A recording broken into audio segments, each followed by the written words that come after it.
नमस्कार दोस्तों, स्वागत है आपका अपने चैनल एग्ज़ाम द्वार में। आज मैं आपको 15 मई से रिलेटेड करंट अफेयर्स बताऊंगा। हमारे चैनल को लाइक करें, शेयर करें, सब्सक्राइब करें एग्ज़ाम द्वार। तो चलिए शुरू करते हैं। आज का क्वेश्चन नंबर 1। केंद्रीय वित्त मंत्री निर्मला सीतारमण ने हाल में ही बताया कि नकदी संकट से जूझ रही बिजली वितरण कंपनियां डिस्कॉम में कितने करोड़ रुपए की नकदी डालेगी, मतलब मदद करेगी। तो इसके ऑप्शन है 50,000 करोड़ रुपये, 30,000 करोड़ रुपये, 40,000 करोड़ रुपये और 90,000 करोड़ रुपये। तो दोस्तों, निर्मला सीतारमण ने हाल में ही बताया है कि इसके लिए उन्होंने 90 करोड़ रुपये की एक सहायता राशि प्रदान की है। वित्त मंत्री निर्मला सीतारमण ने कहा कि अर्थव्यवस्था का चक्र घुमाने के लिए बिजली वितरण कंपनियों का संकट दूर किया जाना जरूरी है। उन्होंने कहा कि बिजली वितरण कंपनियों को उनकी होने वाली लेनदारी के एवज में 2 समान किस्तों में नकदी उपलब्ध कराई जाएगी। उन्होंने कहा कि सार्वजनिक क्षेत्र की कंपनियां पावर फाइनेंस कॉरपोरेशन और ग्रामीण विद्युत निगम के जरिए यह राशि उपलब्ध कराई जाएगी। इससे वितरण कंपनियां बिजली उत्पादन और पारेषण कंपनियों को उसके बकाया का भुगतान करेगी। तो 90,000 करोड़ रुपया इसका सही उत्तर था। अब बढ़ते हैं दूसरे क्वेश्चन की तरफ। किस राज्य सरकार ने प्रशिक्षित युवाओं के लिए रोजगार, स्वरोजगार के अवसर पैदा करने के और कौशल विकास के अवसरों की पेशकश करने के लिए होप पोर्टल लॉन्च किया है?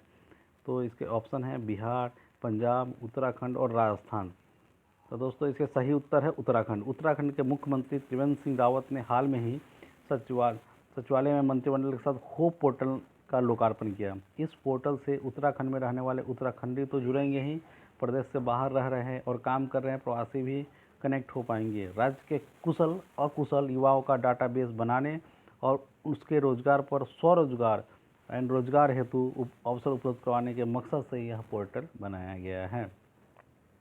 दोस्तों, हमारे चैनल को सब्सक्राइब करना ना भूलें। क्वेश्चन नंबर 3 हम लेते हैं।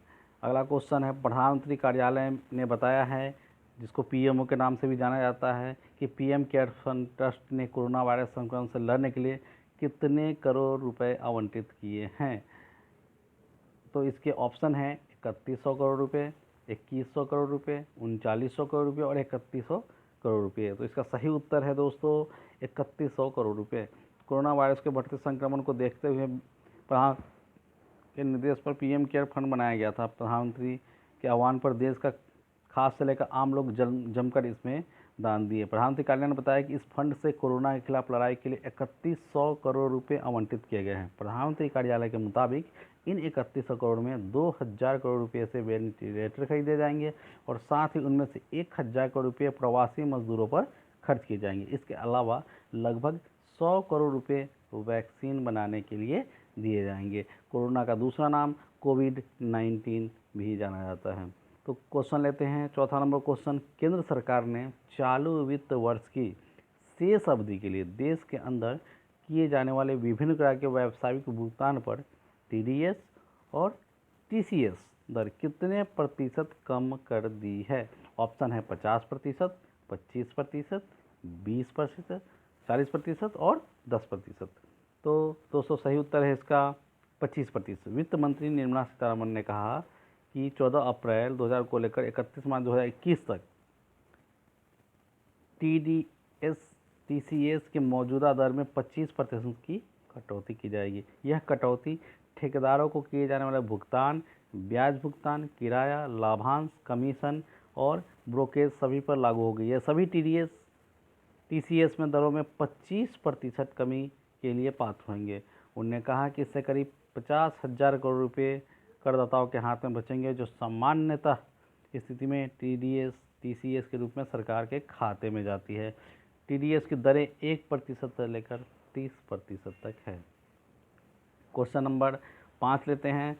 तो अगला सवाल है, पाकिस्तान क्रिकेट बोर्ड में किस बल्लेबाज को राष्ट्रीय टीम का हाल ही में कप्तान वनडे का नियुक्त किया है? तो इसके ऑप्शन है बाबर आजम, मोहम्मद आमिर, वहाब रियाज और नसीम शाह। तो इसका सही उत्तर है बाबर आजम।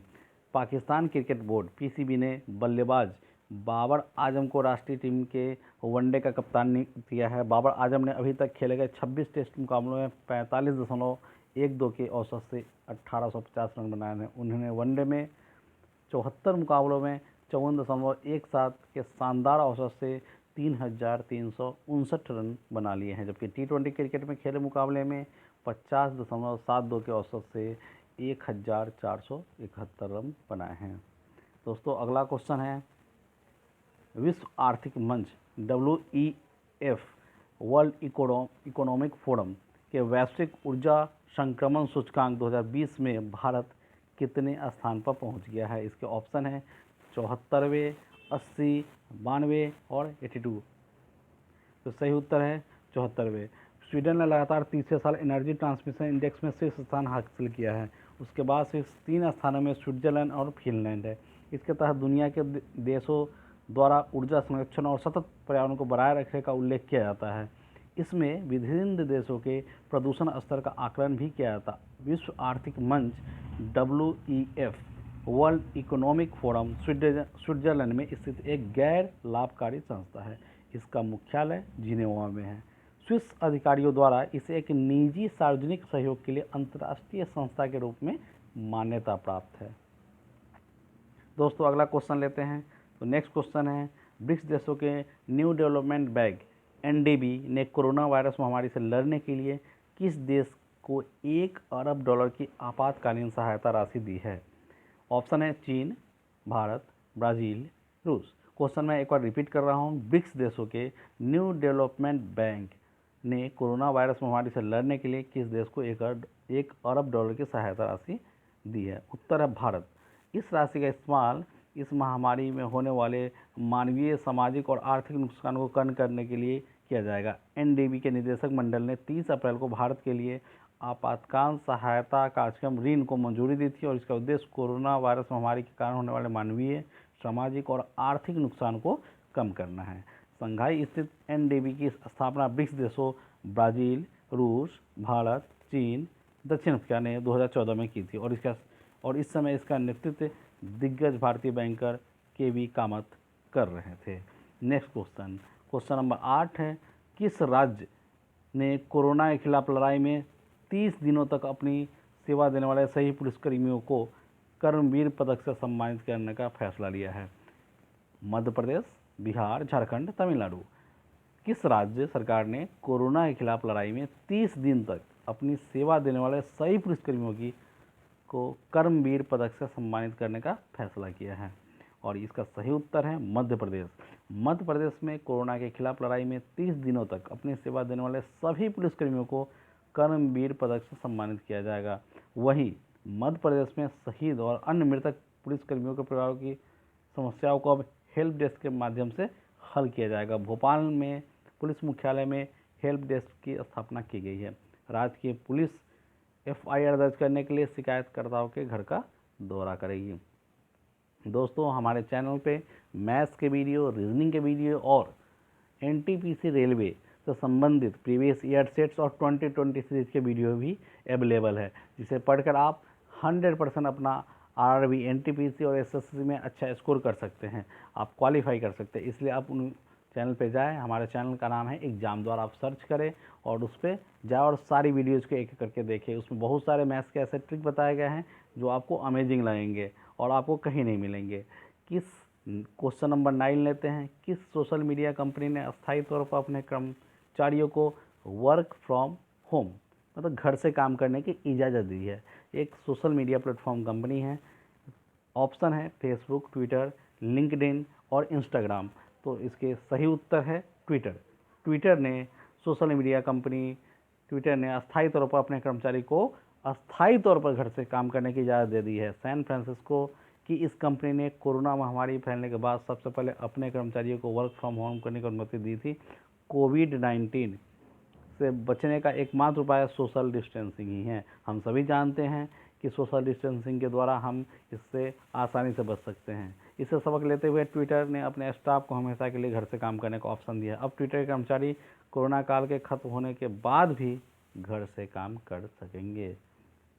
अगला क्वेश्चन लेते हैं। अगला और लास्ट क्वेश्चन, किस राज्य के मुख्यमंत्री ने कहा है कि किसानों को लाभान्वित करने को एकमात्र उद्देश्य के साथ राज्य में विनियामक कृषि की खेती करने का निर्णय लिया गया है? किसानों की सहायता के लिए ऐसा किया गया है। ऑप्शन है तेलंगाना, बिहार, दिल्ली और असम। तो हम उत्तर बताते हैं। तो दोस्तों तेलंगाना इसका सही उत्तर है। तेलंगाना सरकार ने एक अन्य फसल लाल चने की खेती को भी 10 लाख एकड़ तक सीमित कर दिया है। इसके अलावा राज्य जल्दी ही इस संबंध में घोषणा करेगा राज्य की किस क्षेत्र की फसल की खेती की जाएगी। राज्य सरकार ने किसानों के लिए नए निर्देश का पालन करना अनिवार्य बना दिया है। राज्य उन किसानों को न्यूनतम समर्थन मूल्य और ऋतु बंधु योजना का लाभ नहीं देगा जो इन निर्देशों का उल्लंघन करेंगे। तो दोस्तों इसके साथ ही आज का करंट अफेयर्स समाप्त होता है। हम 16 मई को फिर हाजिर होंगे 16 मई के करंट अफेयर्स के साथ। तब तक हमारे चैनल एग्जाम द्वार को आप लाइक करें, शेयर करें, सब्सक्राइब करें और साथ ही मैथ्स जीके के रीजनिंग वीडियो देखने के लिए आप हमारे चैनल पर जाएं। धन्यवाद।